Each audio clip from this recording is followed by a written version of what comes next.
आज की हमारी कहानी है रावण पुत्र मेघनाद की पत्नी सुलोचना की। सती सुलोचना की कथा। सुलोचना वासुकी नाग की पुत्री और लंका के राजा रावण के पुत्र मेघनाद की पत्नी थी। लक्ष्मण के साथ हुए एक भयंकर युद्ध में मेघनाद का वध हुआ।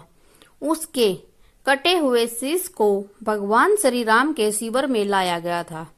अपनी पति की मृत्यु का समाचार पाकर सुलोचना ने अपने ससुर रावण से राम के पास जाकर पति का शीश लाने की प्रार्थना की, किंतु रावण इसके लिए तैयार नहीं हुआ। उसने सुलोचना से कहा कि वह स्वयं राम के पास जाकर मेघनाद का शीश ले आए, क्योंकि राम पुरुषोत्तम है, इसलिए उनके पास जाने में तुम्हें किसी भी प्रकार का व्यय नहीं करना चाहिए।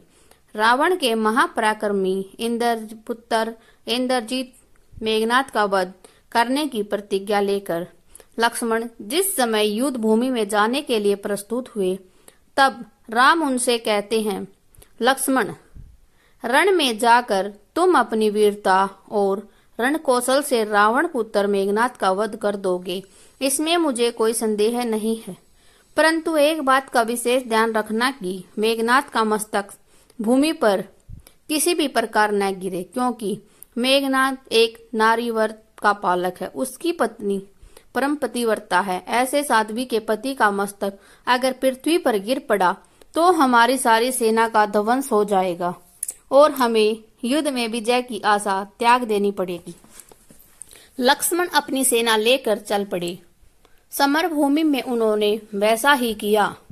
युद्ध में अपने बाणों से ही उन्होंने मेघनाद का मस्तक उतार लिया, पर उसे पृथ्वी पर नहीं गिरने दिया। हनुमान उस मस्तक को रघुनंदन के पास ले आए। मेघनाद की दाहिनी भुजा आकाश में उड़ती हुई उसकी पत्नी सुलोचना के पास जाकर गिरी। सुलोचना चकित हो गई। दूसरे ही क्षण अत्यंत दुख से कातर होकर विलाप करने लगी, पर उसने भुजा को स्पर्श नहीं किया। उसने सोचा, संभव है यह भुजा किसी अन्य व्यक्ति की हो। ऐसी दशा में पर पुरुष के स्पर्श का दोष मुझे लगेगा।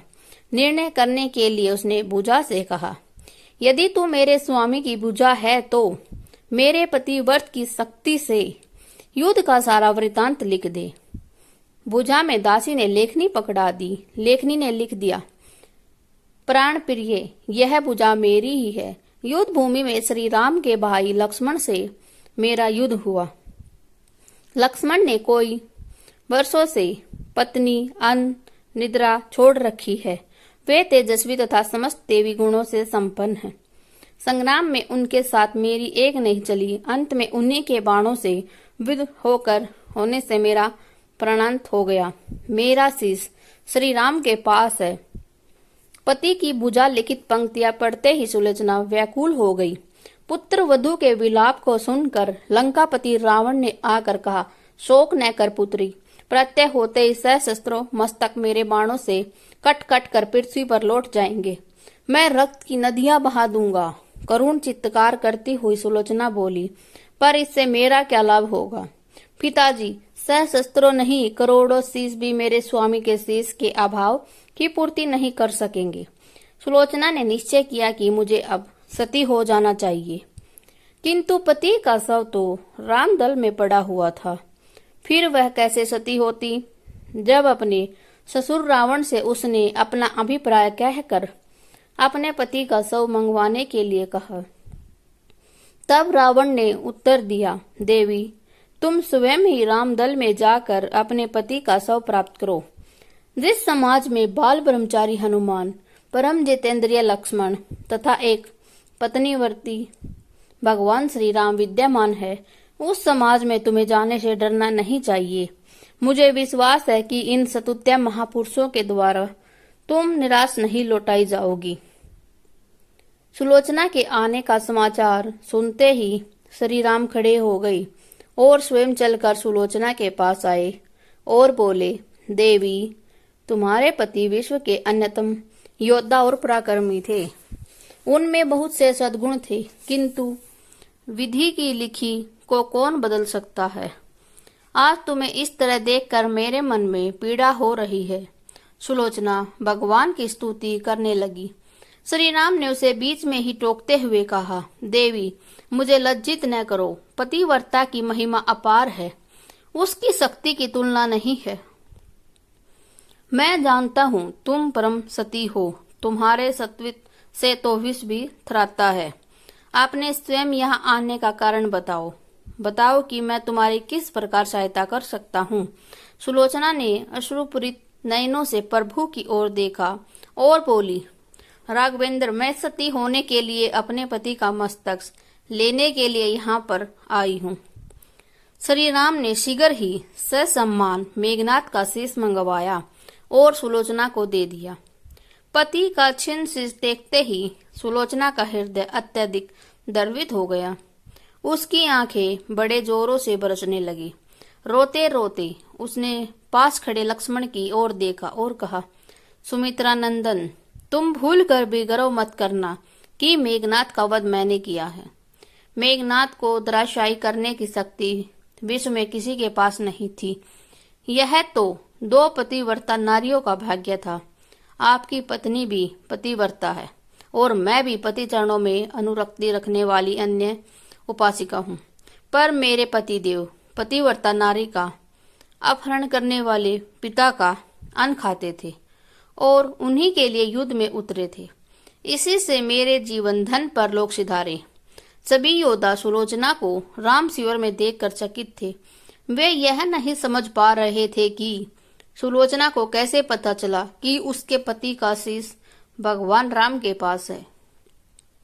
जिज्ञासा शांत करने के लिए सुग्रीव ने पूछ ही लिया कि यह बात उन्हें कैसे ज्ञात हुई कि मेघनाथ का शीश श्री राम के शिविर में है।